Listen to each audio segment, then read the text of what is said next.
네, 오늘 하나님 말씀 나누겠습니다. 주님의 여종들 로마서 16장 1절에서 16절 말씀입니다. 평소에 사실 잘 저희가 읽지 아니하는 그 내용들인데 제가 오늘 이 로마서 16장 1절에서 16절에 있는 말씀을 본문으로 정한 것은 여기에 많은 여종들이 나오기 때문에 이 여성들을 이렇게 배경으로 오늘 말씀을 전하려고 합니다. 남자 이름도 섞여 있지만 대부분이 여성의 이름들입니다. 그리고 로마서가 총 16장 중에서 마지막 파트에 이 감사의 인사를 전하는 이 내용은 어떤 바울의 마음이었을까 생각을 해보면, 예전에 저도 이렇게 논문이나 책 같은 거를 쓸 때 완성하고 난 다음에 맨 끝에는 이 책이 나오기까지 정말 너무나 이 헌신과 사랑을 한 사람들을 생각해서 그분들의 이름을 적습니다. 책을 쓸 때도 마찬가지잖아요.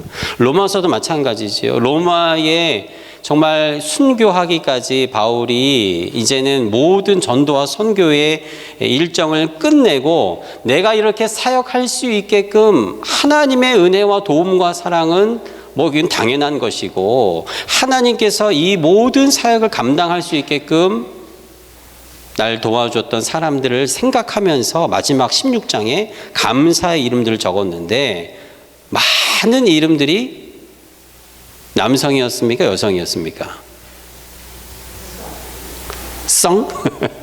여성들이었다라는 사실입니다. 그래서 오늘 신약성서에서 로마서는 신약성서의 정말 보석과도 같은 그런 위치에 있다라고 얘기를 하는데, 이 보석과도 같은 로마서의 맨 마지막 바울이 바울 되게끔 섬기고 봉사하고 도왔던 사람들에게 감사하는 내용들, 오늘 특별히 주님의 여종들에 대한 말씀을 함께 나누려고 하죠. 우리 여성회 회장님께서 말씀하셨듯이 주님의 여종들은 어떠한 마음으로, 어떠한 자세로 하나님 앞에 봉사하고 헌신해야 하는가, 오늘 이것을 살펴보려고 합니다. 첫 번째로 여종들은 동역자입니다. 동역자. 주님의 여종들은 동역자이죠.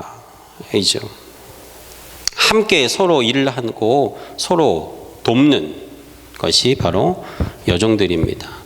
절대로 혼자 일을 하지 않습니다. 함께 서로 돕는 것이, 오늘도 16장의 감사의 말씀에 보면 서로 함께라는 말이 자주 등장합니다. 서로 문안하라, 서로 도우라, 서로 사랑하라. 하나님께서 사람을 만드시고 창조하실 때 특별히 여성을 어떤 존재로 만드셨습니까? 돕는 배필로 만들었어요. 창세기 2장 18절 말씀에 보면 여호와 하나님이 이르시되 사람이 혼자 사는 것이 좋지 아니하니 내가 그를 위하여 돕는 배필을 지으리라. 여러분, 여기서 돕는다라는 것은 단순히 남편을 돕는 헬퍼를 뛰어넘는 의미입니다. 에젤이라고 하는 이 돕는다라는 히브리어 말은 하나님께서 사람을 돕는다라는 이 돕는다라는 동사와 같은 의미로 쓰이는 거예요. 그래서 아내와 여성이 나를 돕고 남편을 돕고 여종들이 함께 협력하고 돕고 하는 것은 손이 모자르기 때문에 손 하나를 보태는 것이 아니라 하나님이 돕듯이 돕는 은혜와 사랑을 이야기하는 것이에요. 여성들인 우리의 어머님들, 또 저희들의 아내들이 그런 존재 아니겠습니까? 어머니가 자녀들을 도울 때 이 자녀가 손이 모자라서 손 하나만 보태주는 것이 아니라 정말 하나님이 돕듯이 우리 부모가 자식을 도와주는 거 아니겠습니까? 아내의 위치도 마찬가지지요. 남편이 주도적으로 하고 힘이 있고 능력이 있는 것처럼 보이고 바깥에서 많은 활동을 하고 아내는 집에서 조그맣게 내조하는 것처럼 보이지만 그렇지 않다라는 거예요. 하나님께서 원래 여성을 지을 때, 돕는 배필을 지을 때는 하나님이 돕는 위치와 힘과 능력으로 도우라고 만들어 주신 줄로 믿습니다. 우리 교회의 우리 여성 권사님들, 집사님들이 이와 같은 존재인 것을 믿으시기를 축복합니다. 다음 주일이 어린이 주일인데요. 우리 어린이들에게 어머니는 어떤 존재입니까? 보이지 않는 하나님 대신에 하나님의 도우심을 우리 어머니가, 우리 엄마들이 아이들을 돕지 않습니까? 아기들에게 어머니의 존재는 어떤 존재입니까? 모든 것을 바쳐 희생하는 그야말로 하나님 사랑을 어머니를 통해 아기에게 주는 모습 아니겠습니까? 오늘 말씀에 보면요, 동역자, 브리스가 이런 말이 나옵니다. 바울에게 있어서 여성들은 동역자입니다. 하나님의 일을 하는 동역자예요. 계속돼서 나오는 이름들이 있죠. 마리아, 루포의 어머니, 특별히 브리스가는요, 아굴라의 남편이기도 했던 이 브리스가는 꼭 성경에 쓰일 때 남편보다 이 브리스가 이름이 먼저 나와요. 브리스가와 아굴라 이렇게 나옵니다. 브리스가가 누구입니까? 원래는 로마에 살았지만 글라디우스 황제가 유대인들을 로마에서 추방시킬 때 함께 쫓겨났던 사람이에요. 고린도에 살면서 사도 바울이 전도하고 선교하는 것을 도왔던 여인입니다. 부부가 함께 도왔어요. 그리고 그들은 함께 장막, 텐트를 만드는 텐트 메이커였기 때문에 바울과 함께 그 일을 하기도 했습니다. 바울과 함께 고린도에서 에베소로 건너가 그곳에서 선교하고 전도하는 일을 했던 동역자들이었습니다. 뿐만 아니라 아볼로에게 하나님의 도를 자세히 풀어 가르쳐주는 말씀을 가르치는 사역도 했던 분이 바로 이 브리스가 여성이었다라는 거예요. 글라디우스가 죽고 난 다음에 다시 로마로 돌아가서 바울이 로마서의 문안을 드릴 때 가장 먼저 찾았던 사람이 바로 여성 브리스가였다라는 사실을 기억하셔야 합니다. 사랑하는 성도 여러분, 우리는 서로를 어떻게 바라봐야 하는가? 동역자로 바라봐야 돼요. 동역자. 동업자가 아니고 동역자. 헬라어로 시네르구스라는 이 동역한다라는 말은 하나님의 일을 함께하는 사람들이에요. 하나님의 일.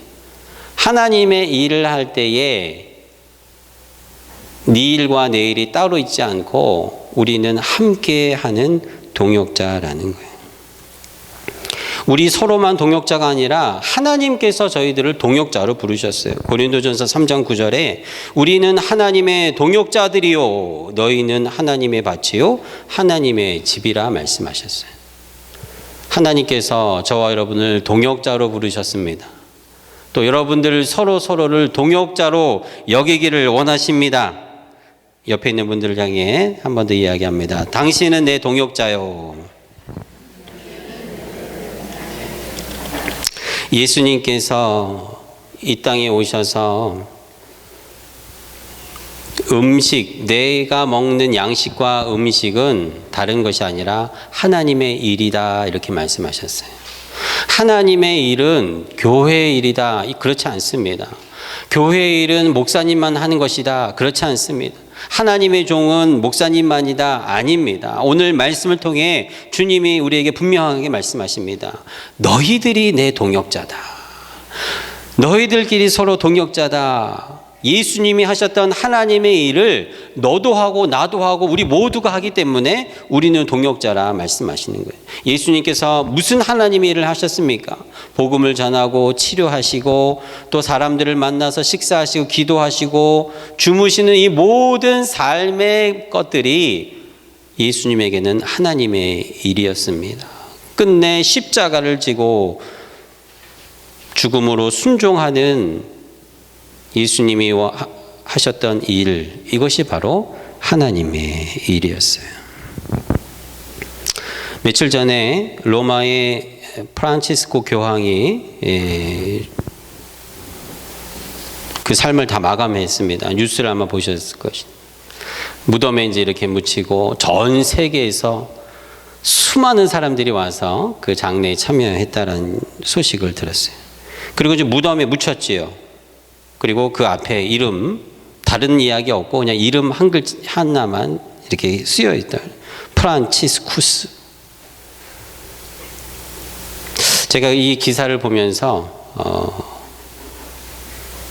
그 선교사님이 떠올랐습니다. 우리 작년에 우리 맥켄지 선교 때문에 요 다운타운에 있는 로버트 그리어슨 선교사님, 한국에서 오랫동안 선교하셨던 선교사님의 묘지가 다운타운에 있기 때문에 그 선교사님과 사모님이 묻혀있는 묘지가 기억이 났습니다. 왜 기억이 났냐면 그 묘지에 써있는 글귀 때문에 제가 사진을 찍어놓은 것을 다시 봤어요.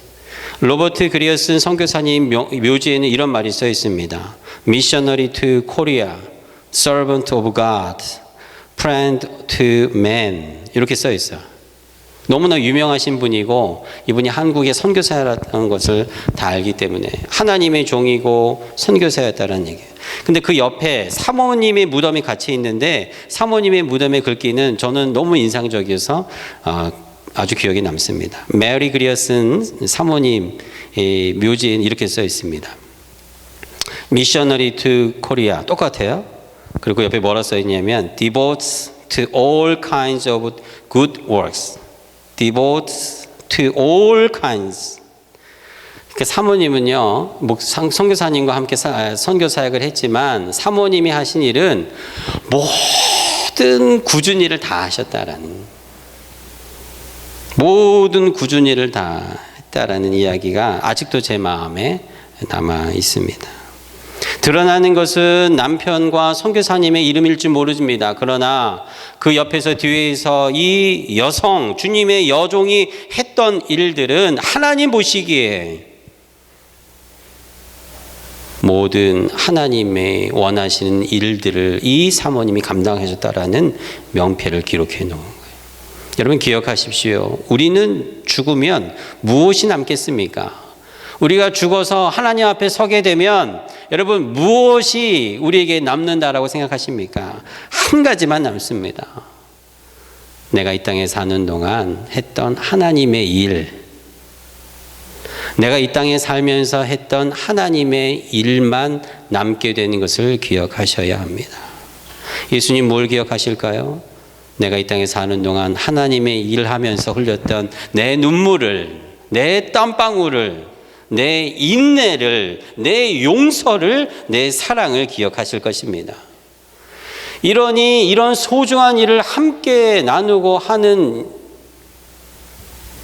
우리 옆에 있는 분들이 그 일을 함께하는 동역자이니 여러분 얼마나 서로가 귀한 존재이겠습니까? 여러분 서로를 귀하게 여겨야 되겠습니까? 다른 일을 하는 것이 아니라, 나를 위해서 하는 것이 아니라, 너를 위해서 하는 것이 아니라 하나님의 일을 위해서 여러분 헌신과 희생을 하니 우리는 서로 귀하게 여겨야 할 것입니다. 교회를 오래 다니다 보면 정말 어려운 일들이 많습니다. 특별히 가장 어려운 것이 사람과의 부딪히는 일이에요. 어떻게 내가 저런 사람이랑 같이 교회를 다니? 내가 어떻게 저런 사람이랑 같이 말을 섞어? 그러나 우리는 기억해야 합니다. 동역자, 우리를 동역자로 부르신 하나님의 말씀을 믿고 우리가 정말 저 사람을 하나님이 보내신 동역자로 믿는다면 그 사람, 그 형제, 그 자매를 볼 때 그 사이에 계신 예수 그리스도의 얼굴을 먼저 봐야 한다라는 사실입니다. 본해퍼 목사님은요, 목사님이 쓰신 성도의 공동생활에 이것을 이렇게 강조합니다. 그리스도인은 오직 예수 그리스도를 통해서만 다른 사람에게 다가갈 수 있습니다. 할렐루야. 깨닫게 되시기를 주의 이름으로 축복합니다.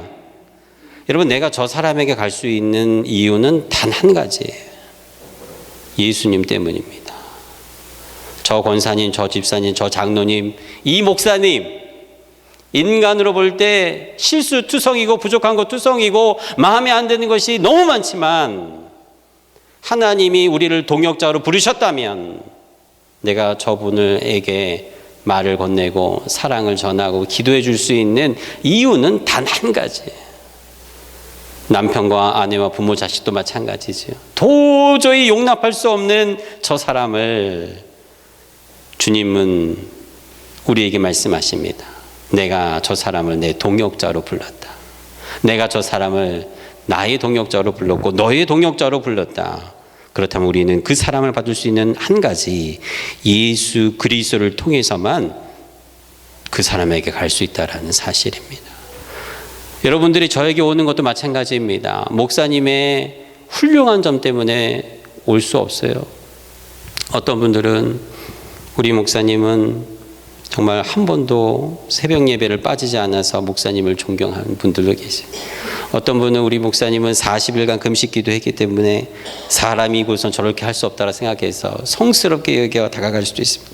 얼마 전에 돌아가신 프란치스코 교황도 많은 사람들이 존경하고 따를지 모릅니다. 그러나 예수님이 아니면 흙으로 돌아갈 수밖에 없는 먼지와 같은 연약한 인간이라는 사실에 오직 성도의 교제는 예수 안에 있다라는 사실에 그리스도인들의 사귐은 만남은 동역은 서로 구원의 메시지를 전하는 자로서 만날 수 있다라는 것. 하나님의 일을 할 수 있는 자이기 때문에 서로 만날 수 있고 서로를 인정하고 그래서 우리는 서로 있는 그대로 받아줘야 하는 것입니다. 그렇지 않으면 우리는 하나님의 일을 할 수 없기 때문에 그래요. 로마서 15장 7절 말씀에 그러므로 그리스도께서 우리를 받아 하나님께 영광을 돌리심 같이 너희도 서로 받으라 말씀하셨어요. 서로 받으라. 근데 여러분 우리는 교회 생활을 하면서 얼마나 마음에 들지 않는다고 떠나고 싸우고 서로를 힘들게 했습니까? 하나님의 뜻이 아니었다라는 것이죠. 하나님은 내가 저 사람을 동역자로 삼고 받은 것처럼 너희도 서로 받으라. 내 인격과 인내와 용서와 사랑으로는 절대 받을 수 없습니다. 그러나 예수 그리스도를 통해서 받을 수 있다라는 사실을 오늘 깨닫는 것이죠. 예수님께서도 저 날강도 같은 사람을 받아주셨는데 내가 예수님이 받은 사람을 안 받으면 어떻게 예수님께 나아갈 수 있겠습니까? 따라서 우리는 오직 예수님을 통해서만 서로 형제, 자매 이렇게 부를 수 있고 죄인이지만 예수 안에 있으면 사함을 받았기 때문에 우리는 서로를 받아주는 것입니다.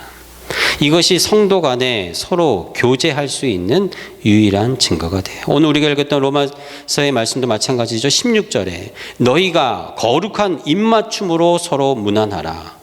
그리스도의 모든 교회가 다 너희에게 문안하느니라. 여러분 예수님 때문에 우리는 서로 동역합니다. 예수님 때문에 서로에게 사랑의 빚진 자가 되어 주의 일을 감당할 수 있는 여러분 되기를 주의 이름으로 축복합니다. 우리 주님맘 캡선 교회 여성의 모든 성도님들은 서로 받으시기를 축복합니다. 예수님을 통해 서로 이해하고 용서하고 받고 동역하여 하나님의 동역의 일을 감당하는 우리 여성의 성도님들 되시기를 축복합니다. 두 번째로 여종들은 사역자예요. 첫 번째가 동역자였다면 두 번째는 사역자입니다. 오늘 말씀에 보면요, 바울은 먼저 겐그리아 교회의 일꾼 누구를 추천합니까? 앞뒤가 이름이 똑같아요. 베베를 추천해요. 여기서 교회의 일꾼이라는 이 헬라어 디아코논이라는 말은 교회를 섬기는 자, 교회의 종, 사역자를 뜻합니다. 여러분 집사님, 디컨이 바로 여기서 나왔어요. 디아코논, 디컨, 집사입니다. Servant of Church, 교회의 종입니다. 근데 여러분 이분이 남자가 아니고 여성이라는 사실이에요. 여러분 이 디컨이라는 말이 미니스트리라는 말과 똑같습니다. 사역자와 똑같아요. 목사님과 같이 사역하는 자들이에요. 누가요? 여성들이. 할렐루야. 사도행전에 보면 여러분 7 집사님 세우는 장면이 나오죠. 사도들이 사역이 감당이 안 되니까 집사님들을 세웁니다. 빌립 집사님, 스데반 집사님 어떤 분들입니까? 지금의 목사님과 같이 말씀 사역을 하는 자들이었어요. 전도하고 선교하고 끝내 순교까지 하는 자들이 바로 이 집사님들이었습니다. 여러분 이 집사라님이라는 직분이 다른 분들은 모르겠습니다. 근데 저는 장로님들이 교회에서 교회를 지키고 어머니와 같은 역할을 한다면 집사님들은 목사님들과 같이 사역하는 분들이라고 저는 생각을 해요. 집사라는 직분이 그래서 얼마나 중요하고 소중한지 모릅니다. 베베, 겐그리아 교회의 일꾼이라고 하는 이 베베가 바로 그 사역자, 집사님이었다라는 사실이에요. 여성 사역자 베베는 바울의 이 로마서를 로마에 전해줄 정도로 활발히 사역을 했던 사람이 바로 여성 사역자 베베였습니다. 여러분 2절 말씀 보세요. 이 바울이 베베 여성 사역자를 어떻게 대우하라고 합니까? 너희들은 합당한 예절로 그를 영접하고 무엇이든지 그에게 소용되는 바를 도와줄지니 그가 여러 사람과 나의 보호자가 되었습니다. 여러분 한글 성경에는 그라고 되어 있지만 영어 성경에는 베베가 여자이기 때문에 다 she로 표현되어 있어요. she. 브리스가도 마찬가지죠. 4절 말씀 보세요. 내 목숨을 위하여 자기들의 목까지 내놓았던 사람이 바로 브리스가 이 여성이었어요. 여러분 당시에 초대교회의 베베와 브리스가 같은 이 여성 사역자들의 사역은 바울과 같은 순교의 위치에 있었던 사역자들이었다라는 사실이에요. 그러니까 여러분 여성들이 남성 뒤에 있어야 되고 아래에 있어야 되는 이건 잘못됐다라는 사실. 자기의 목까지 내놓을 정도로 전도와 순교와 사역의 길을 걸었던 자들이 바로 이 여성 사역자들이었다는 사실을 우리는 말씀을 통해서 보게 되는 것입니다. 한국의 보수적인 시각에서 여성들의 활동은 어떤 면에서 참 부자연스럽게 보입니다. 또 그렇게 어릴 때부터 배워오셨기 때문에 그렇죠. 지금은 예전보다 많이 나아졌지만 아직도 여전히 여성들은 말씀에 있는 것처럼 교회에서 잠잠하라, 남편이 아내의 머리이니 궁금한 것이 있으면 집에 가서 남편에게 물으라는 이 말씀 때문에 어느 보수 교단은 여성의 목사님이 되는 안수를 주지 않는 곳들도 많이 있습니다. 지금은 많이 변하고 있지요. 여러분 여성들이 교회에서 잠잠하고 남편을 머리로 여기라는 이 말씀은 이 말씀만 똑 떼어놓고는 절대로 해석해서는 안 되는 말씀이에요. 그 말씀이 고린도전서 14장에 나오는데요. 그 전후를 보면 바울이 고린도 교회에 있는 교인들에게 이렇게 이야기한 이유가 있습니다. 당시의 예언과 방언으로 교회가 무질서하고 아무 곳에서나 이야기하는 특히 여성들이 문제를 일으키는 것들 때문에 이 말씀이 적혀져 있는 거예요. 잠잠하라는 말은 다른 번역에 보면 지금 말하지 말고 순서대로 말하라 이렇게 번역되는 것도 있어요. 잠깐 기다려라 이렇게 번역된 것도 있다라는 것입니다. 이 말씀을 이해하려면 고린도 교회에 일어났던 모든 문제를 전체적으로 이해할 때 그 말씀을 이해할 수가 있는 것이에요. 교회의 질서를 이야기하고자 남편과 아내 또 남자와 여자, 목회자와 성도를 구분하였을 뿐 주님 안에서는 모두가 다 하나요. 차별이 없다라는 사실을 우리에게 가르쳐 주는 것입니다. 여러분 여성들이 구약 성경에 신약 성경에 예언, 선지자 역할을 합니까? 안 합니까? 아니면 못합니까? 여선지자들이 아주 많이 나와요. 출애굽기 15장 20절에 보면 미리암, 아론의 누나이죠. 사사기 4장에 보면 드보라 선지자, 열왕기하 22장이면 홀다, 또 누가복음 2장에 보면 안나 선지자 예언합니다. 사도행전 21장 빌립의 딸들이 예언합니다. 그리고 오늘 우리가 읽었던 이 로마서에 수없이 많은 여성의 사역자들이 등장하는 것을 보면서 사랑하는 우리 권사님 집사님들 주님의 사역에 열심히 내시기를 주의 이름으로 축복합니다. 주님 만날 때 주님 딱 한 가지 남자와 여자를 구분하지 않고 물으실 겁니다. 하나님의 일을 무엇을 하였느냐. 여성 사역자들은 구약 신약에 가득하고 하나님이 쓰셨습니다. 세우셨어요. 하와 첫 여자이지만 범죄했지요. 그러나 아담과 함께 셋을 낳고 구원의 대를 이어갑니다. 출애굽기 6장에 보면 여러분 모세의 어머니 이스라엘을 해방했던 요게벳 여성이 나옵니다. 지도자 모세를 길러내는 위대한 여성이지요. 미리암도 드보라 선지자도 신약 성경의 예수님의 어머니 마리아도 엘리사벳도 예수님과 함께 나왔던 마르다의 자매, 사마리아 여인, 또 오늘 등장하는 브리스가와 베베의 부활의 많은 여성 사역자들, 증인들이 성경에는 가득 들어있는 것을 보게 되는 것입니다. 오늘 우리가 읽었던 말씀 6절에 보면 저희 집에 있는 교회, 집에 있는 가정교회 여성들의 역할은 말할 것도 없이 중요한 사역자의 역할이었다라는 사실입니다. 여성 사역이 없으면 여러분 로마의 초대교회 가정교회가 문을 열 수 있었을까 할 정도예요. 12절 말씀입니다. 주 안에서 수고한 드루베나와 드루보사 또 사랑하는 버시에게 문안하라. 모두 여성 사역자들이에요.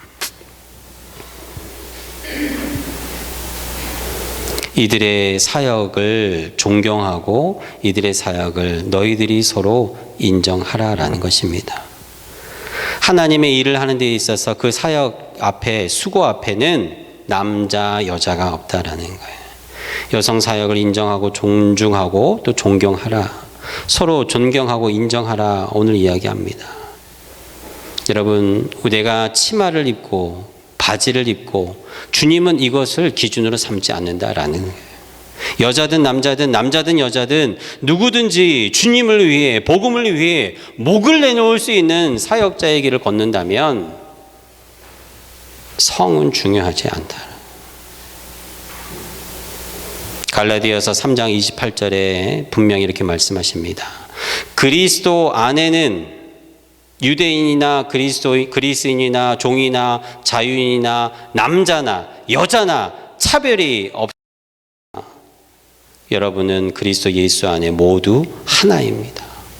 제 말이 아니라 갈라디아서 3장 28절의 말씀이에요. 주인이나 종이나 남자나 여자나 예수 그리스도 안에 있으면 모두가 다 동등하고 하나이고 사역자요 동역자라 말씀하십니다.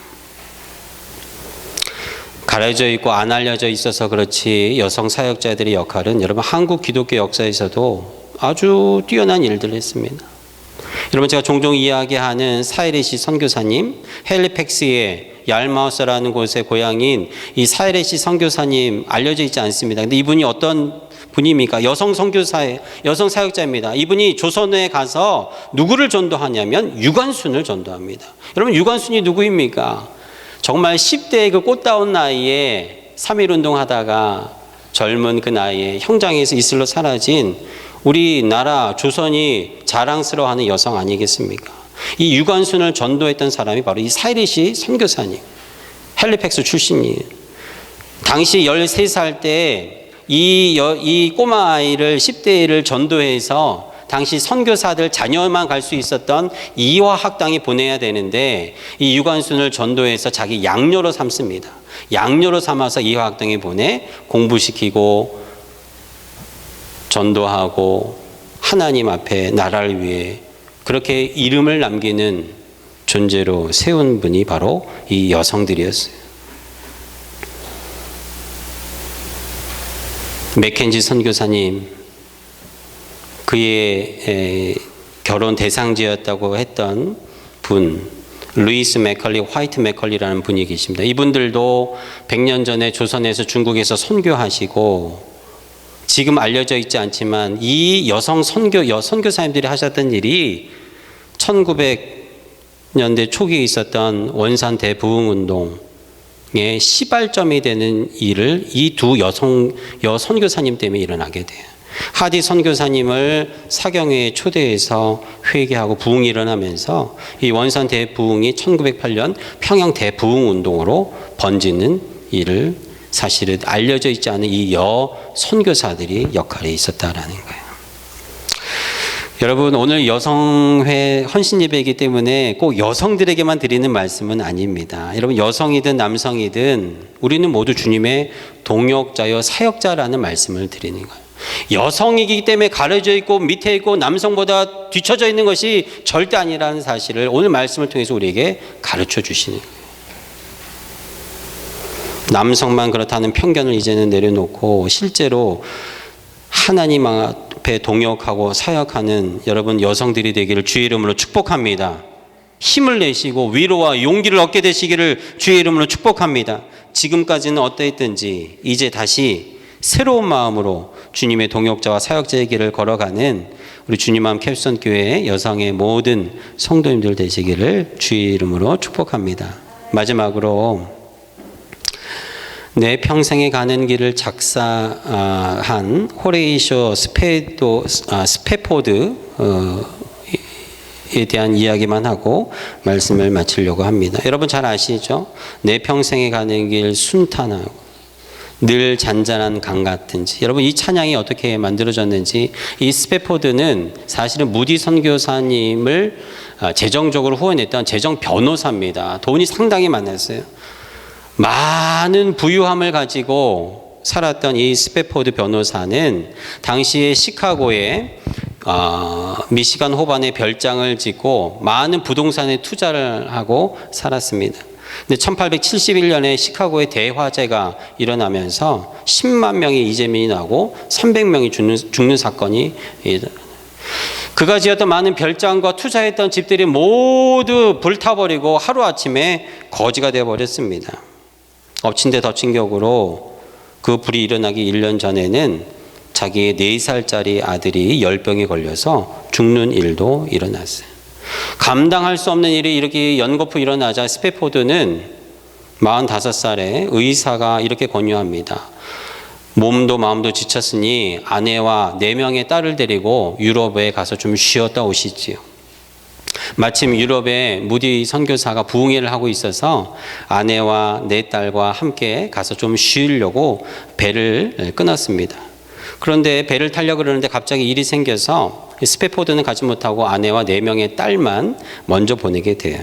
대서양을 횡단해서 유럽으로 가는 것입니다. 그런데 배가 출발한 지 딱 일주일 만에 새벽 2시에 영국의 범선 로크원과 이 배가 정면으로 충돌하는 사고가 일어나게 돼요. 스페포드의 부인 안나 스페포드는 4딸 4명을 데리고 가판위로 올라가려고 했는데 얼마 지나지 않아 배는 침몰하고 맙니다. 이 사건으로 226명이 목숨을 잃고 87명만 구조되었어요. 그런데 이 안나 스페포드 부인과 4명의 자식들 가운데 엄마만 살고 4딸이 다 죽은 거예요.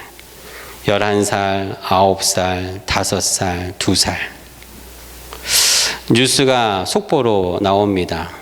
그리고 12월 2일 안나 스페포드는 당시에는 전화가 없었기 때문에 전보를 보내는데 짧은 전보를 이렇게 보내요. Saved alone. 나만 살아남았다. 한순간에 4명의 딸을 다 잊어버리죠. 아내만이라도 추스르려고 스페포드가 배를 타고 영국으로 갑니다. 근데 그 배가 대서양 한가운데를 지날 때 그 배의 선장이 가리켜줘요. 바로 이 지점이 사고가 났던 지점입니다. 스페포드는 바닷속을 들여다봤어요. 여러분, 이 11살, 9살, 5살, 2살의 딸들이 차가운 바닷속에 있다라는 사실에 스페포드의 마음이 어떻겠습니까?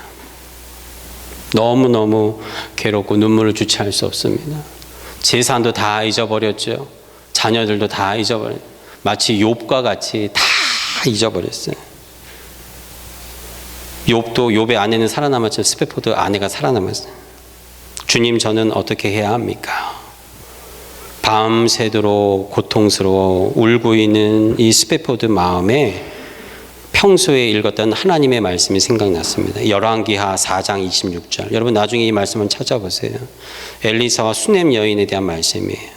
수넴 여인도 엘리사를 통해 얻었던 그 아들이 죽고 난 다음에 엘리사를 찾아갈 때 들었던 말씀이에요. 어떤 말씀이에요? 너는 평안하냐? 내 남편이 평안하냐? 아이가 평안하냐? 그랬더니 자기 자식은 죽었는데 이 수넴 여인이 엘리사의 종 게하시에게 이렇게 얘기합니다. 평안하다. 절대 평안하지 않은데 평안하다 이렇게 얘기하는 이 말씀이 스페포드가 생각이 났습니다. 그리고 하나님 앞에 몸부림치며 기도하며 하나님 앞에 나아갈 때 이 말씀을 통해서 스페포드 마음에 평안을 주시면서 그때 종이와 연필을 꺼내서 하나님 앞에 기도하며 썼던 찬양이 바로 이 찬양이에요. 내 평생에 가는 길 순탄하여 늘 잔잔한 강 같은지. 큰 풍파로 무섭고 어렵든지 내 영혼은 늘 편하다.